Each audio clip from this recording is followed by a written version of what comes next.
a través de Jesús. Nos ponemos en tus manos, que tu Espíritu Santo venga y alumbre los ojos de nuestro entendimiento para que podamos descubrir todas las riquezas de la herencia que en Cristo Jesús tenemos. Gracias, Padre, en el nombre de Jesús. Amén.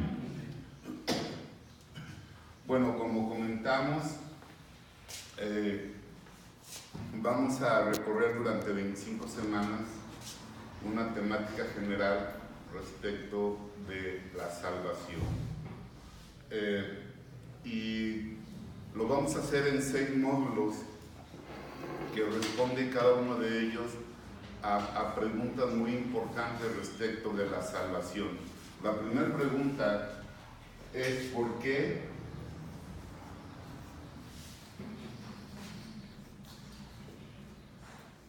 es necesaria?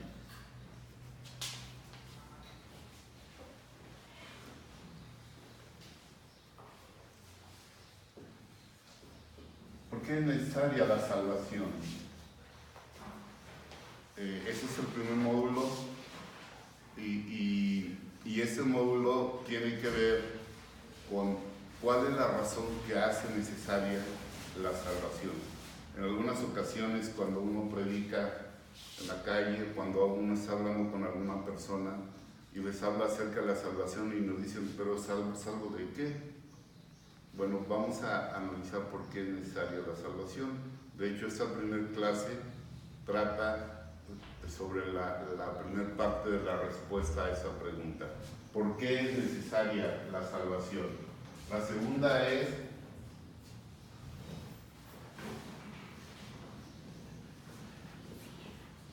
¿quién es el autor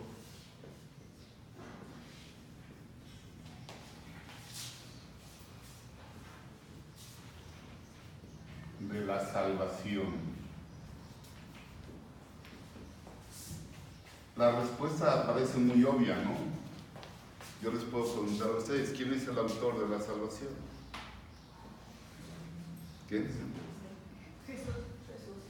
¿Okay? ¿Alguna otra respuesta? ¿Quién es el autor de la salvación? ¿Quién llevó a cabo la salvación? Bueno, esa pregunta que parece tan obvia tiene algunas respuestas más explícitas, ¿ok? ¿Quién es el autor de la salvación? Luego,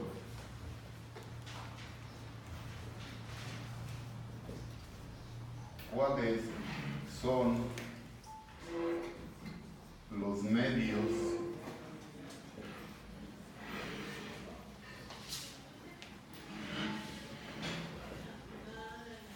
de la salvación? Es decir,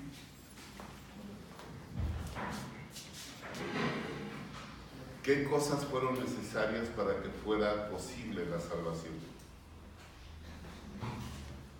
¿Cuáles son los medios de la salvación? La cuarta pregunta es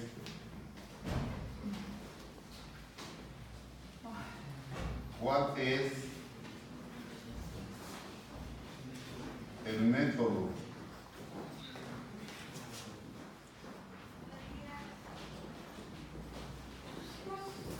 de la salvación?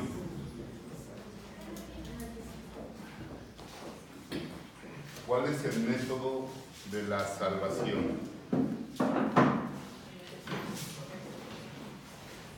Aunque parecen un poco similares, hay algunas diferencias y ustedes las van a conocer. ¿Cuáles son los medios por medio de los cuales fue posible la salvación? Y luego, ¿cuál fue el método que Dios escogió? Después de eso viene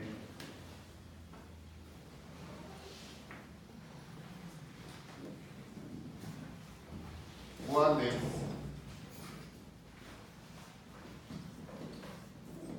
son los resultados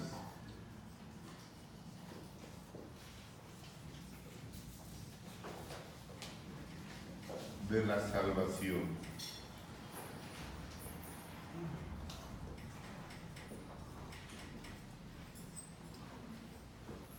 ¿Cuáles son los resultados de la salvación.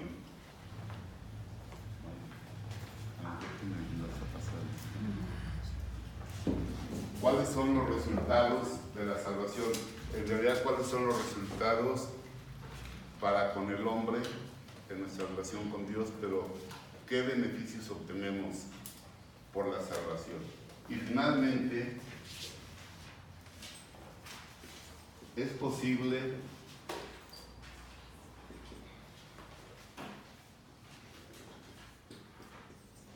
estar seguros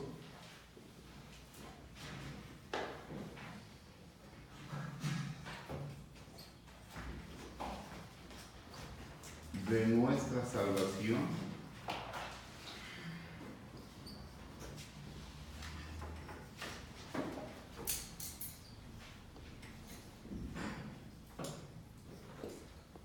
Entonces, esos son los seis temas generales que vamos a recorrer uno por uno para responder a estas preguntas. Obviamente, eso que acabamos de escribir, aquellos que quieran hacerlo, pues pueden pasar ahí al muro donde está todo panorámicamente, pueden tomarle una foto y pueden ver lo que en cada uno de estos puntos se va a ver, ¿ok? ¿Alguna pregunta? Ok, espero que todas las preguntas que usted haya tenido acerca de la salvación estén incluidas aquí. Estoy casi seguro que sí, pero si surgiera alguna otra cosa me podrían decir, sí, hermano. ¿Se pierde la salvación, hermano? También es. Tendrá que esperarse. Bueno, al último punto. ¿Es posible estar seguros de nuestra salvación? Sería ese. ¿Eh? Sería ese. Sí, se responderá en ese momento. Sí.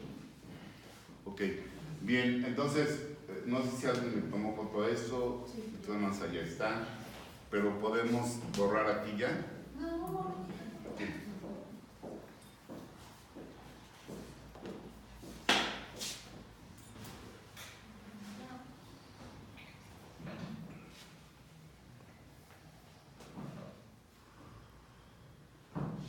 Ok, lo dejo un ratito más, vamos a poner algo aquí. ¿Por qué es necesaria la salvación? Sí, la salvación es necesaria, y hoy vamos a estudiar eso, la primera parte, a causa del pecado.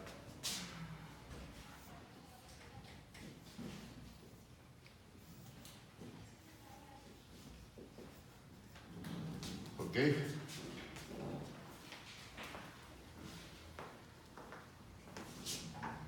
Porque el pecado afectó de manera grave la vida del ser humano y la relación del ser humano con Dios. Pero lo que vamos a estudiar, porque es necesario, se va a hacer en tres partes. Lo que vamos a ver hoy, el pecado ante Dios. ¿Qué significa el pecado ante Dios? Eso lo vamos a estudiar hoy. Número 2, ¿qué significa el pecado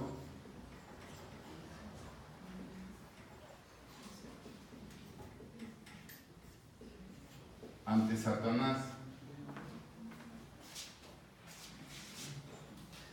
Es decir, el pecado agredió la santidad, la justicia de Dios. Pero el pecado también le dio oportunidad al diablo de acusar al hombre y de acusar a Dios. Entonces, eso se estudiará en la siguiente clase. Y después, el pecado en el ser humano. Esas tres clases son muy importantes, aparte de interesantes, porque vamos a ver cómo el pecado ofende a Dios y reclama de Dios un juicio. Cómo el pecado le dio derechos a Satanás y cómo el pecado afecta y sigue afectando la vida del ser humano. ¿Okay? ahora sí lo voy a borrar. Si encuentro el borrador bien.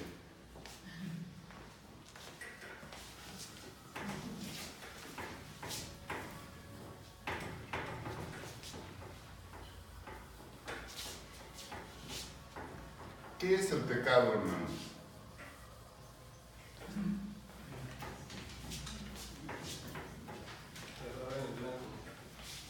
Ok. Equivocarse, y hacer lo malo en vez de lo bueno. Ok. La falta, Ah.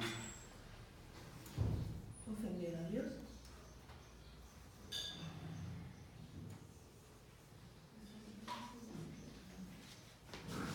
Esto lo ponemos para que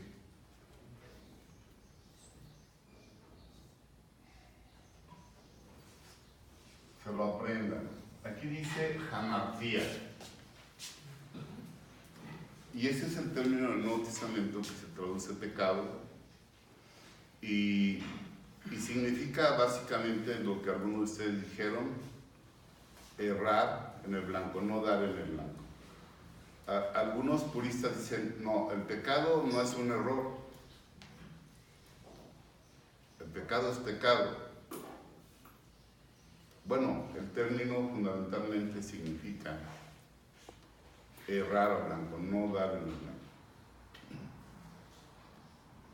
Se dice de los valientes de David de que podían a una larga distancia con una onda pegarle a algo muy pequeño, que nunca fallaban un tiro. Y algunos intérpretes alegóricos de la Biblia dicen que era que nunca pecaban. Me parece que es una exageración, pero es una buena ilustración. El pecado sí, básicamente es equivocarse. Ahora, ¿qué tipo de equivocación es el pecado? Bueno, es una equivocación que ofende a Dios. Y ahí está, o ahí aparece la maldad del pecado. Ofende la santidad y la justicia de Dios. Cuando pecamos, ofendemos a Dios. Ofendemos su santidad y ofendemos su justicia. O digamos, ofendemos su santidad y desafiamos su justicia. El pecado es un desafío a Dios. El pecado es también una mancha en el ser humano. Es una mancha en nosotros. Nos ensucia, nos mancha, nos afea, nos degrada. El pecado es infringir la ley de Dios, pero quizás eso se relaciona con lo primero que dijimos. El pecado es una ofensa a Dios. Hermanos, cada que pecamos, cada que usted peca o que yo peco, ofendemos la santidad de Dios y desafiamos su justicia. Pero cada que pecamos, nos ensuciamos nosotros, nos degradamos nosotros. Y el pecado es también una mancha en el mundo, en el universo. De manera que no existe algo como el pecado personal que se queda aquí conmigo. Ofende a Dios, me mancha, me degrada a mí y ensucia el mundo, ensucia nuestro entorno. El pecado es algo muy serio, por eso es necesaria la salvación, o fue necesaria la salvación, ¿ok? Entonces, ¿cuál es el término del Nuevo Testamento? No, hamartía. ¿Sí? ¿Por qué por este espíritu rudo que está aquí? Hamartía. Recuérdenlo eso, porque es bueno y significa básicamente no dar en el blanco, pero eso tiene implicaciones más graves que un simple error, ¿sí? Si me paso un alto, pues es un error. Alguien diría, pues solamente que te vea la cámara, ¿no? Bueno, es un error, pero puede que las implicaciones sean muy pequeñas. El pecado tiene implicaciones terribles. ¿Por qué? Porque ofende a Dios en su santidad y desafía a Dios en su justicia. ¿Ok? El pecado es una sinrazón o es un acto contra la razón y es un acto contra nosotros mismos y claro, es un acto contra Dios y contra nuestro prójimo. El pecado es en realidad un acto suicida. Recuerde esto, el pecado es en realidad un acto suicida. Dios le había dicho al hombre en el huerto del Edén, de todos los árboles del huerto podéis comer. Fíjense cómo Dios nos da opciones. El legalismo no nos da opciones, nada se vale.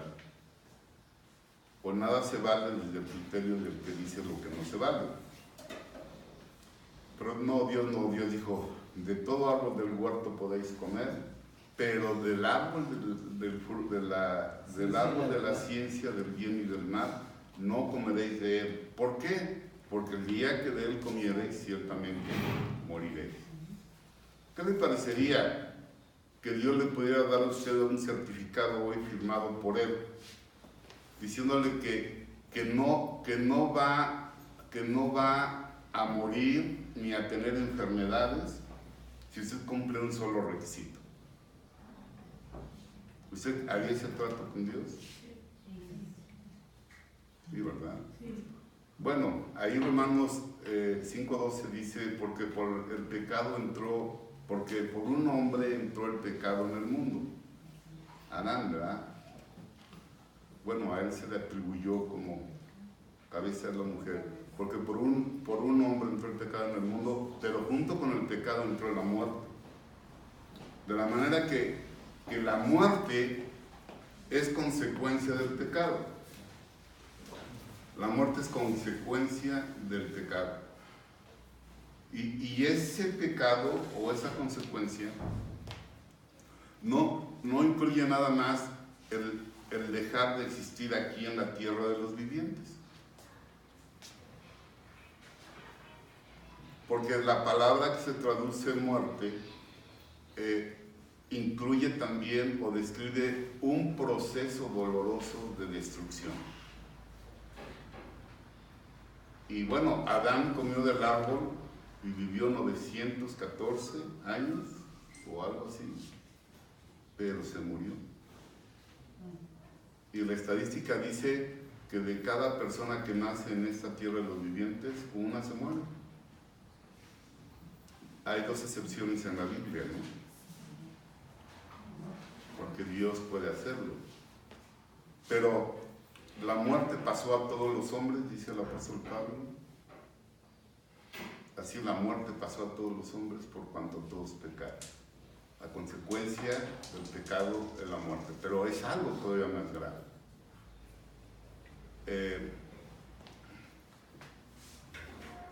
Pero recuerde, el pecado es un acto suicida.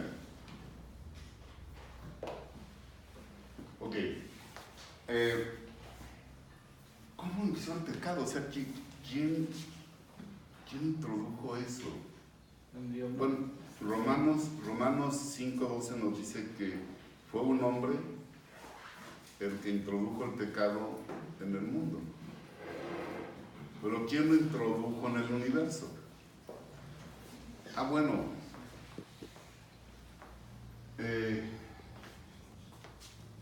en algún momento, entre Génesis 1:1 y Génesis 1:2, un ser espiritual se rebeló contra Dios. Él era un querubín, poderoso, protector, hermoso de apariencia, siendo un espíritu. Y usted puede leer eso en Isaías 14 y Ezequiel 28. Bueno, pues este querubín, este ser espiritual, un día quiso ser igual a Dios. Querer ser igual a Dios significaba no necesitar a Dios. Si usted lee esos pasajes que le dije, ahí verán que él dijo en su corazón, subiré a lo alto y seré semejante al Altísimo.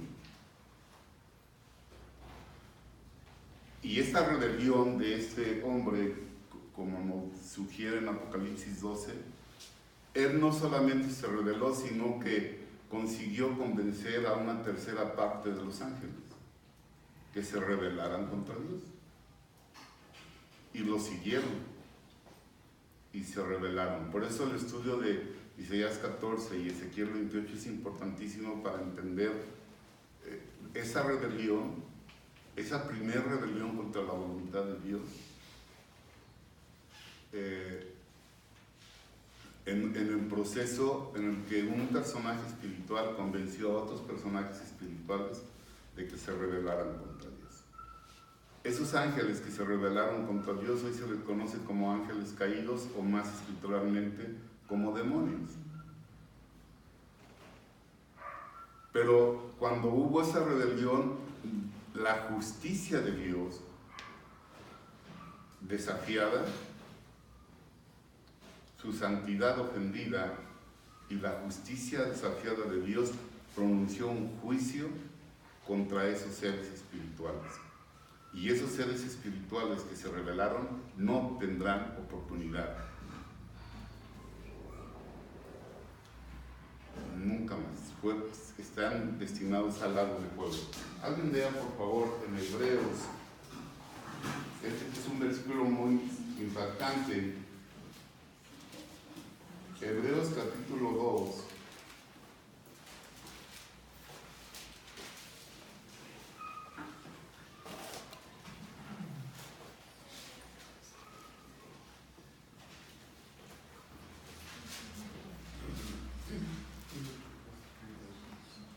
Que nos habla acerca de por qué fue necesario que el Verbo se hiciera carne, que Jesús tomara forma de hombre, que el Verbo tomara forma de hombre. Pero fíjese lo que dice el versículo 16. Alguien léalo despacio y presten atención. Porque ciertamente no socorrió a los ángeles, sino que socorrió a la descendencia de Abraham. ¿Ok? Piense un poquito en este texto. Los ángeles que se rebelaron contra Dios no fueron objeto de la reconciliación con Dios. ¿Qué le parece eso? No exalta el amor de Dios para con nosotros. Se rebelaron una vez, desafiaron la justicia de Dios y vino el juicio lapidario. Algunos teólogos han dicho que es porque tienen más capacidad y conocimiento que el hombre. Algunos otros han dicho que es porque el único ser en la creación en el que Dios respiró en su nariz aliento de vida, compartió de su ser, es el hombre. Pero ese texto nos dice claramente que los ángeles no fueron objeto de la redención ni de la reconciliación. Le agradece a Dios, hermano, que los seres humanos sí somos objetos de la reconciliación con Dios. Sí. Entonces,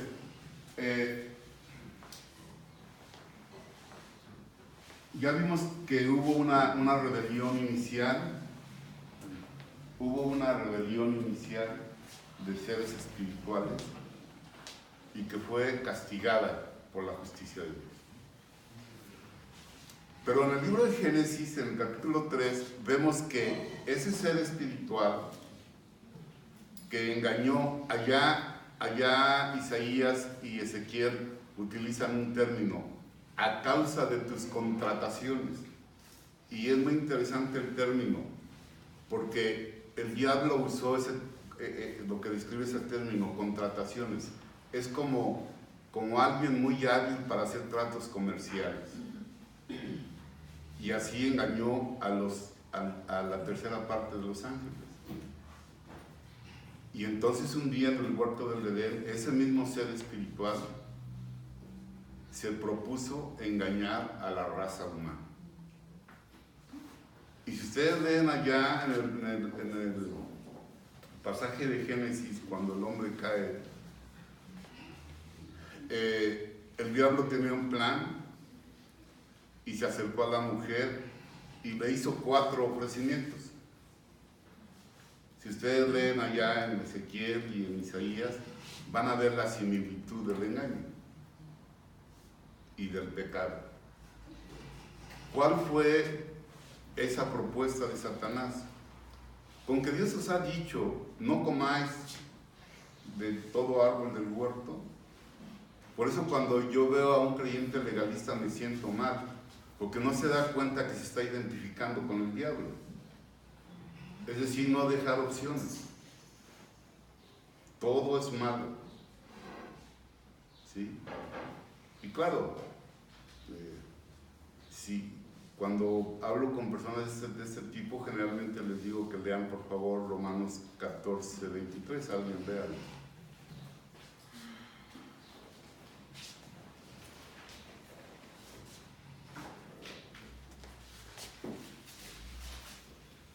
¿Cómo dice? Pero el que duda sobre lo que come es condenado, porque no lo hace con fe. Y todo lo que no proviene de fe es pecado. Bueno, entonces si quieren así y otra exageración, bueno, pues todo lo que no es de fe es pecado.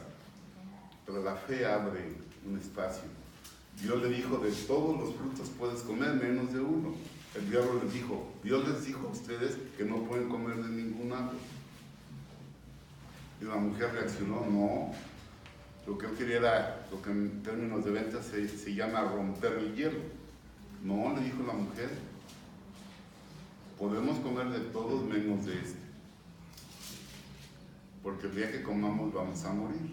Y entonces el diablo sonrió y le dijo, ¿a poco de veras le crees a Dios? ¿Eres tan ingenuo como para creerle a Dios? ¿Prefieres creerle a Darwin, por ejemplo?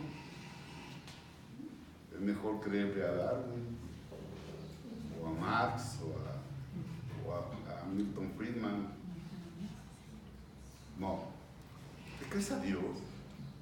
No es cierto. Aunque comas de ese árbol no vas a morir. Su primer ofrecimiento fue independizándome de Dios, desobedeciendo a Dios, voy a seguir viviendo. Y cuando comieron del árbol, del fruto del árbol, parecía que el árbol tenía razón, pero se murieron. Pero empezaron a morir. Desde que comieron de ese fruto, la muerte entró en ellos. Y empezó a haber un proceso degenerativo que no se detuvo, no se va a detener. Solo que Cristo venga antes de que mueran, entonces no probaré la muerte. Pero la enfermedad ya la probamos, ¿no? El sufrimiento ya lo probamos. No moriréis, no te vas a morir, ¿cómo crees, hombre? Número 2, serán abiertos tus ojos. Dios no te está diciendo todo. Dios no te está revelando todo. Hay cosas que Él no quiere que tú sepas, porque el día que tú las sepas le vas a perder el respeto. Qué bueno que hay un versículo en la Biblia de Deuteronomio 29, que es una limitante para quienes queremos estudiar la Biblia. ¿Sabe lo que habla ahí, lo que dice ahí? Las cosas ocultas, las que Dios no nos quiso revelar, las cosas ocultas pertenecen a Dios, pero las reveladas son para nosotros y para nuestros hijos, para que se las enseñemos.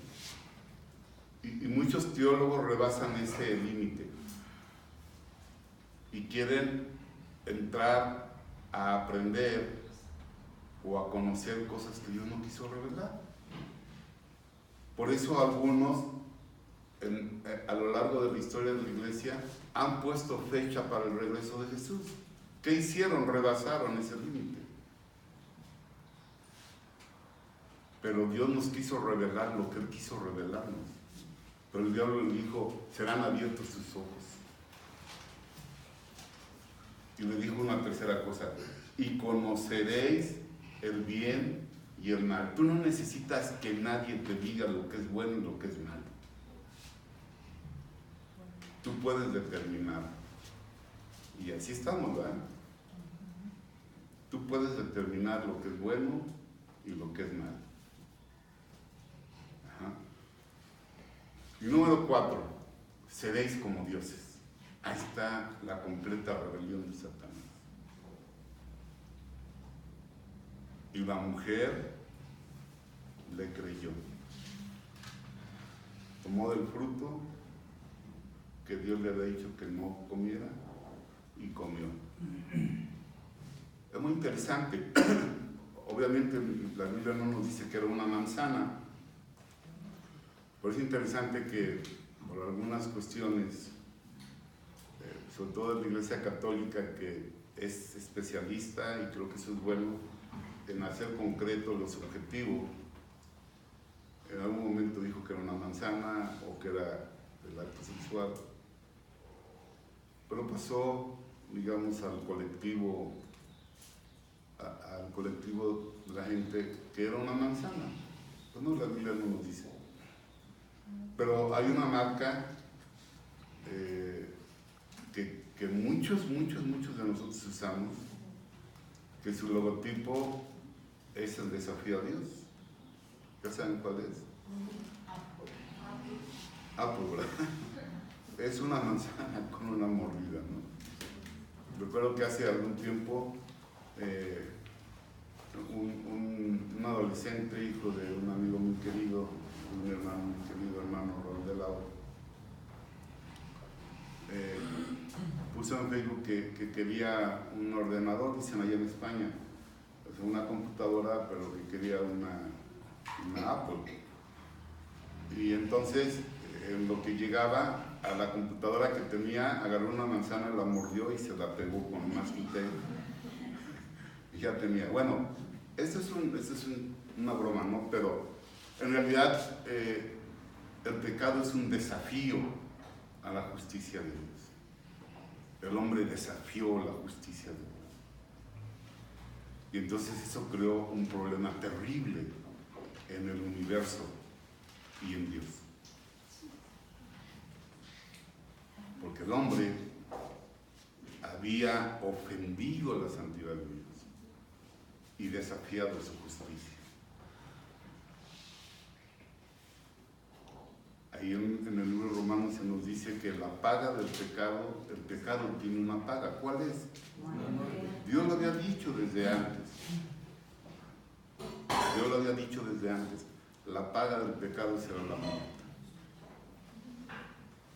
En el Antiguo Testamento Dios le dijo al profeta, dile a la gente, dile al pueblo, que el alma que pecare, esa morirá. Es decir, un juicio sobre el pecado. ¿Por qué? Porque Dios es santo y Dios es justo. Dios no puede tolerar el pecado y no puede dejarlo sin castigo. El problema es el siguiente. Ese Dios que es santo y que es justo, en su naturaleza también es amor.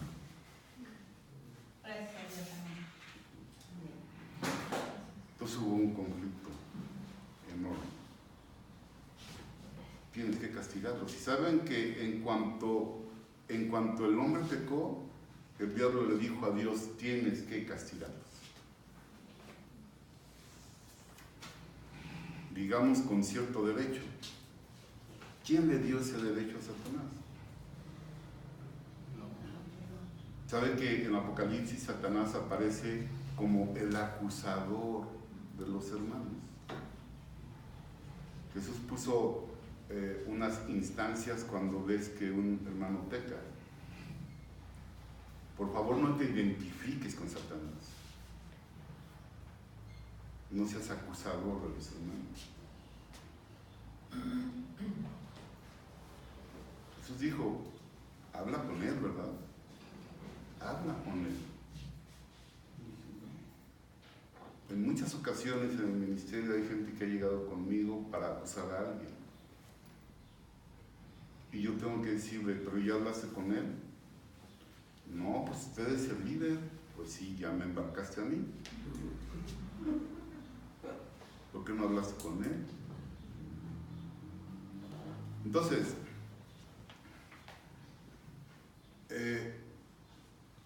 la santidad y la justicia de Dios tienen que tener una respuesta. La santidad por sentirse ofendido, pero la justicia aceptar el desafío y mostrar su autoridad.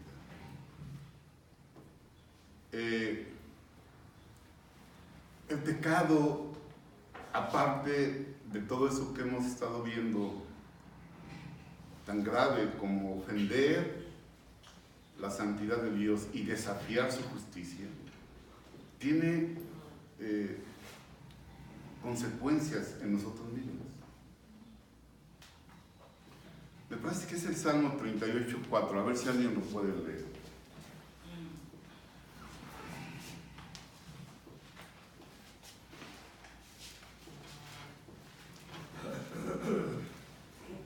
Porque mis iniquidades se han agravado sobre mi cabeza, como carga pesada se han agravado sobre mí. Impresionante versículo, ¿no? ¿Quién está hablando? Es David, ¿verdad?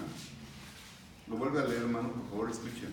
Porque mis iniquidades se han agravado sobre mi cabeza, como carga pesada se han agravado sobre mí. Entonces el pecado es algo que cae sobre nosotros y que nos es una carga pesada.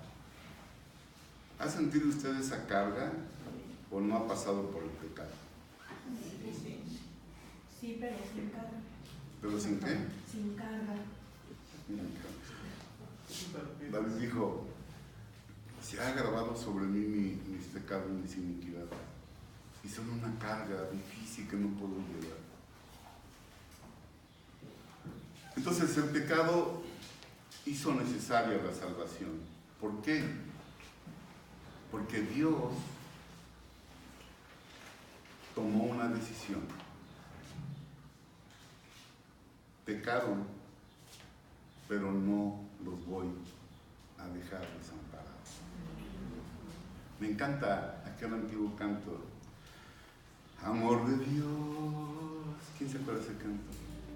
Su inmensidad el hombre no podrá contar ni comprender la gran verdad que Dios al hombre pudo amar.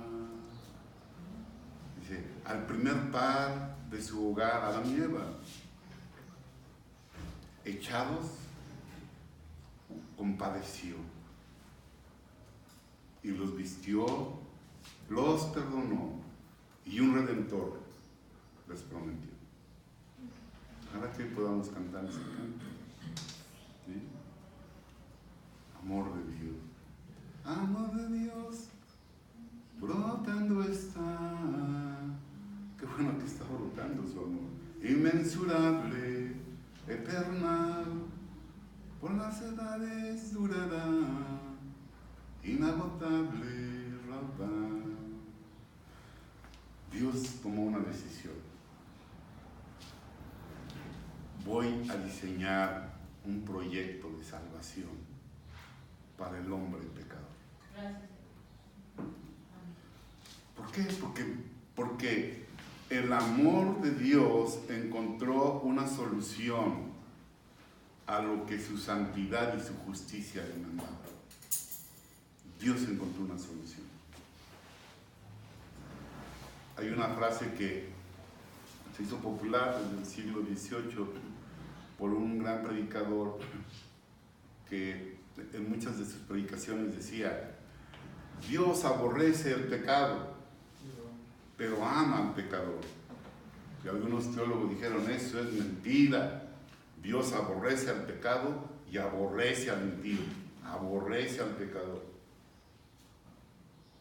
Gracias a Dios que la Biblia nos enseña que Dios aborrece el pecado, pero que ama al pecador.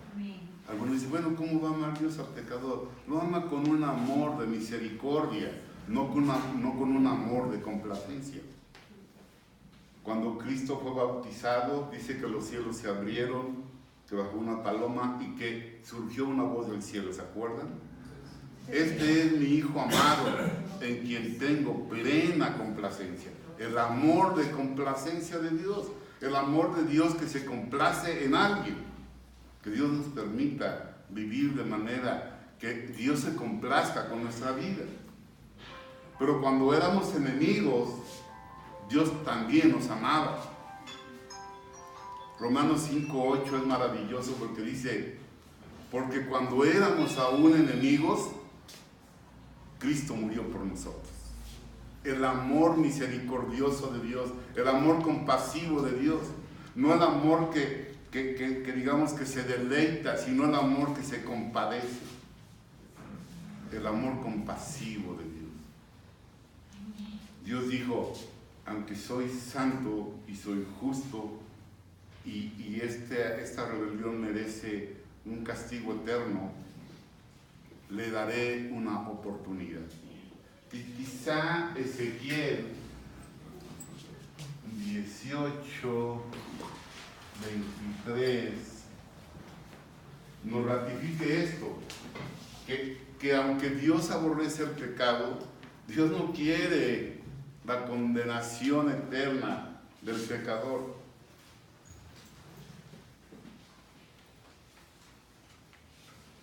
¿Quién lo lee? Despacito.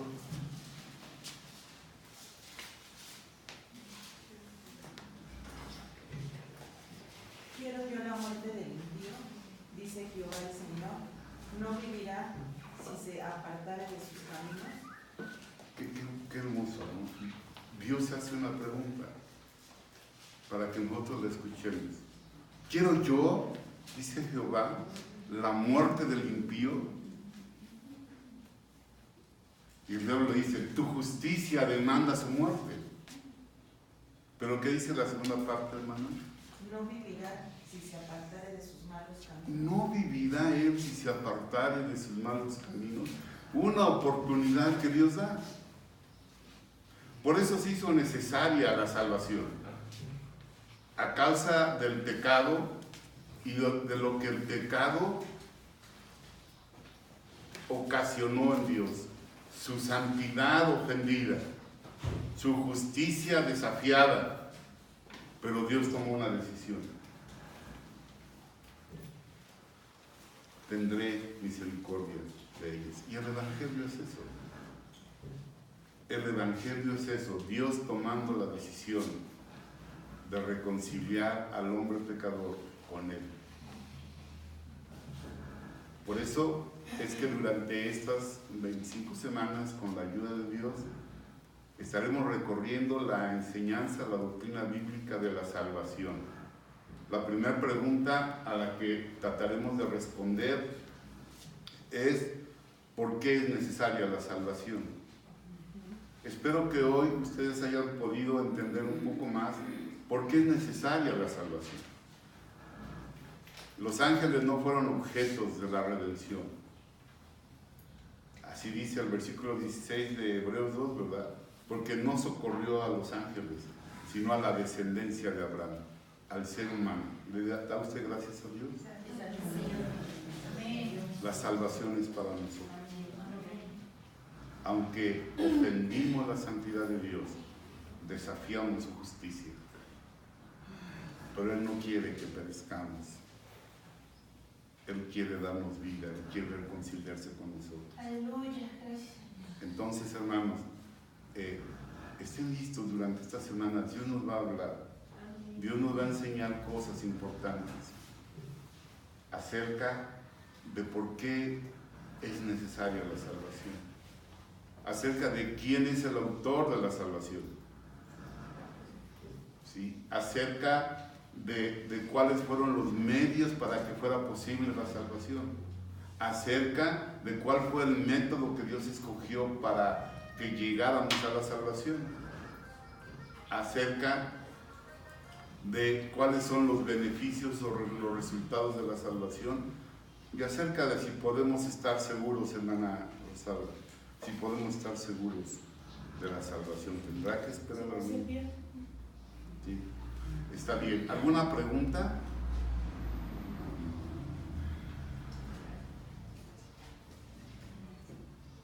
Bueno, si no hay preguntas, le voy a pedir a Mauri si me hace un favor, ¿no? Nada más.